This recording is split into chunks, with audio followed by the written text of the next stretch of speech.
ममता बहुत ही सीधी और प्यारी लड़की थी, वहीं सुनील एक सरल और आगे बढ़ने की सोच रखने वाला लड़का। सुनील, बेटा सुनील कहाँ है? अरे जरा एक गिलास पानी तो दे दो। हाँ माँ, अभी आया। क्या माँ, पानी तेरे सर के पास ही तो रखा है, क्या हो गया है? तबीयत खराब है क्या? अरे नहीं नहीं, वो उठने का मन ही नहीं कर रहा था, तो देखा ही नहीं। वैसे क्या कर रहा है? यहाँ बैठ ना मेरे पास। माँ पढ़ रहा था। वो कहना नौकरी में तो वक्त नहीं मिलता, अब ऑफिस से घर आकर ही तो वक्त मिलता है। अच्छा अच्छा ठीक है, पढ़ ले जा बेटा। सुनील पढ़ लिख कर और आगे बढ़ना चाहता था, लेकिन माँ की तबीयत खराब देखकर सोचता है कि शादी ही कर ले। कब तक माँ का ख्याल वो अकेले रख पाएगा? तो एक दिन, माँ ये ममता है, मैंने इससे शादी कर ली है। तुम्हारी तबीयत भी ठीक नहीं रहती, तो मैंने सोचा शादी कर लेता हूँ। घर संभालने वाली और तुम्हें संभालने वाली कोई आ जाएगी तो अच्छा रहेगा। माँ अचानक से सामने बहू देखकर हैरान रह जाती है। बेटा ये क्या बात होती है? न बैंड, न बाजा, न दहेज, न शगुन, ऐसे कैसे बहू आ गई? माँ तू तो जानती है मैं नौकरी के साथ पढ़ाई कर रहा हूँ, तो कहाँ से इतना पैसा बचा पाता कि धूमधाम से शादी करता। वैसे भी माँ, लोग तो आकर खाकर निकल जाएंगे, इसलिए बस वैसे ही। माँ जी, मैं आपका ख्याल रखूंगी। वैसे भी ये आगे की पढ़ाई कर रहे हैं, अच्छा कुछ कर गए तो सबके दिन फिर से अच्छे आ जाएंगे।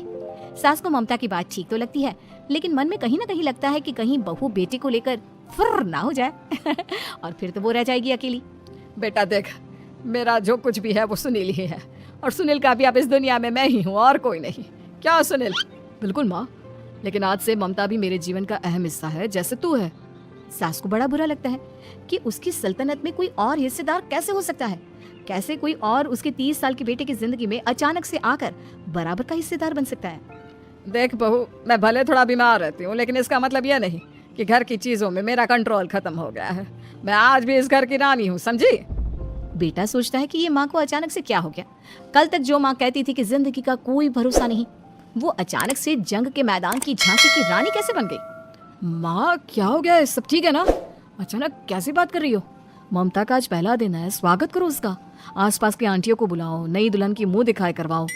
खैर, सास होने का फर्ज निभाती है और बाद में एक सहेली के साथ बाहर निकल जाती है।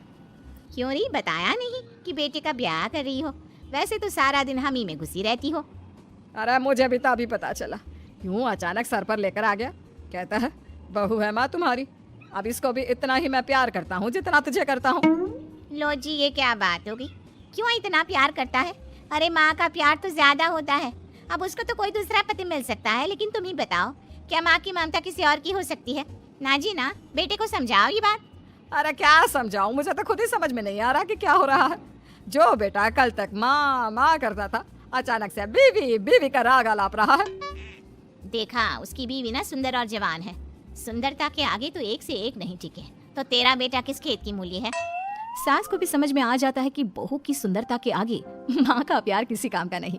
उधर बीवी, ए जी, अम्मा जी सहेलियों को छोड़ने गई थी, अभी तक आई नहीं, हम देख आए क्या? अरे रहने दो ना, आ जाएंगी। कहाँ जाएगी, उनकी आदत है, एक बार जाती है तो पूरी पंचायत खत्म करके ही आती है। अच्छा ही है, खाना वाना खा कर गई होगी।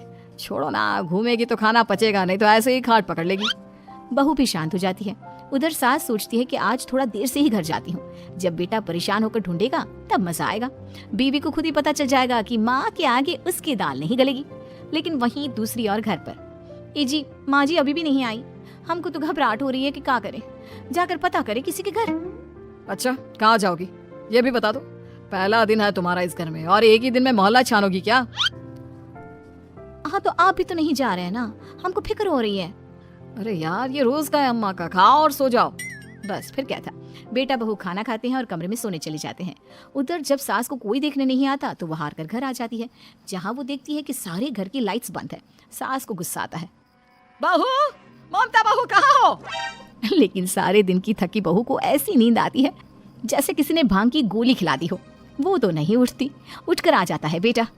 क्या बात है अम्मा, काहे चिल्ला रही हो? अरे सो जाओ ना, सुबह की थकी है बहू, वो सो रही है, जोर से बोलोगी तो नींद खुल जाएगी उसकी। माँ को गुस्सा आ जाता है।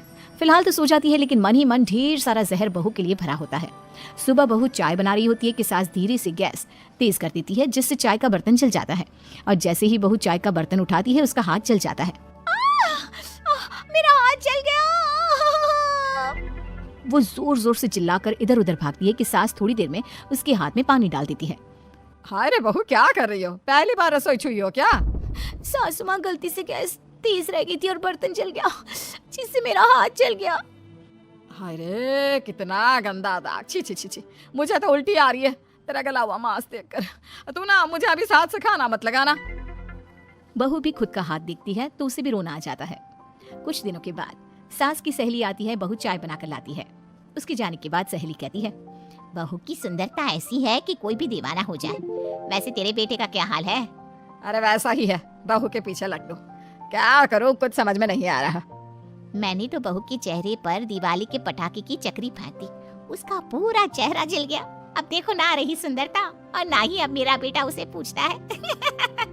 अरे अब तो वो उसे छोड़कर दूसरी भी देखने को बोल गया है मुझे। बहू सारी बात सुन रही होती है। आंटी एक बात बताइए, क्या भरोसा है कि दूसरी सही आए और आपके अनुसार रहे? देखिए आंटी, मेरी सासू माँ को गलत बात सिखाने की जरूरत नहीं है। हमारा परिवार साथ में खुशी से रह रहा है। देख बहू, मेरी सहेली की बेइज्जती ना कर, वही अच्छा रहेगा तेरे लिए, समझी? बहू नहीं मानती है। वो बार बार उनकी सहेली को घर से निकल जाने को कहती है। तभी सास की सहेली पास के चूल्हे से लकड़ी लाकर बहू के चेहरे पर लगा देती है। बहू जोर जोर से रोने लगती है। अरे ये क्या कर दिया? मैंने कहा किया, ये तो तूने किया। तू ही नहीं चाहती थी कि बहू बेटे के साथ रहे, भला मैं क्यों करूंगी? मैं तो चली, निपटो अब। बहू रो रही होती है, दर्द से चिल्ला रही होती है, लेकिन सास उसे डॉक्टर के पास नहीं ले जाती। तभी पति आता है। क्या हो गया ममता? ये दाग कैसे लगा? तुम कैसे जली? ममता कुछ नहीं कहती, बस दर्द से करा रही होती है। पति माँ की तरफ देखता है। हो ना हो माँ, ये पक्का आपका काम है। आप ही ममता से जला करती थी ना। देखना माँ, अब पुलिस आएगी, केस बनेगा, लेकिन पहले मैं ममता को अस्पताल लेकर जा रहा हूँ। सभी अस्पताल जाते हैं, जहाँ डॉक्टर ममता की सास से कहते हैं, आपने तो नहीं जलाया ना बहू को? अब ममता की सास के तो पसीने छूट रहे होते हैं। वो घबरा कर कहती है, ना ना डॉक्टर साहब, कैसी बात करते हैं? हम क्या जलाएंगे अपनी बहू को? डॉक्टर ममता के पति से पूछते हैं, देखिए, क्योंकि ये ससुराल में जली है तो मामला पुलिस का बनता है, तो आप पहले पुलिस को बुलाइए, तभी इलाज पूरा होगा। सास डर जाती है कि अब तो बच्ची जिंदगी जेल में ही रहना होगा। रहने दीजिए ना, पुलिस को क्यों बुलाना? सारी हंसी खत्म हो जाएगी जब पुलिस के डंडे पड़ेंगे। बहू को जलाना भले ही बहुत आसान हो, लेकिन उसके बाद सारी जिंदगी जेल की हवा खाना। सास डर जाती है। पुलिस आती है। पास लेटी दर्द से करा रही ममता स्टेटमेंट देती है। तो क्या हुआ था? कैसे जली आप? ममता पास खड़ी सास को देखती है। बेटी बताओ, कैसे जल गई तुम? ओए काका किरण वाली शाहरुख, चुप, बिल्कुल चुप। सास चुप। सभी इंतजार करते हैं कि ममता क्या बोलेगी। जी मैं खाना बना रही थी, लकड़ी उड़कर मेरे ऊपर गिर गई और मैं जल गई। सास बहू की बात सुनकर रोने लगती है। देखा माँ, कितनी समझदार है ममता। ये चाहती तो, हाँ बेटा, ये चाहती तो मैं आज जेल में होती। मुझे माफ कर दे, मैं आगे से अभी कभी ऐसा नहीं करूंगी। बहू के साथ मिलकर रहूंगी। मुझे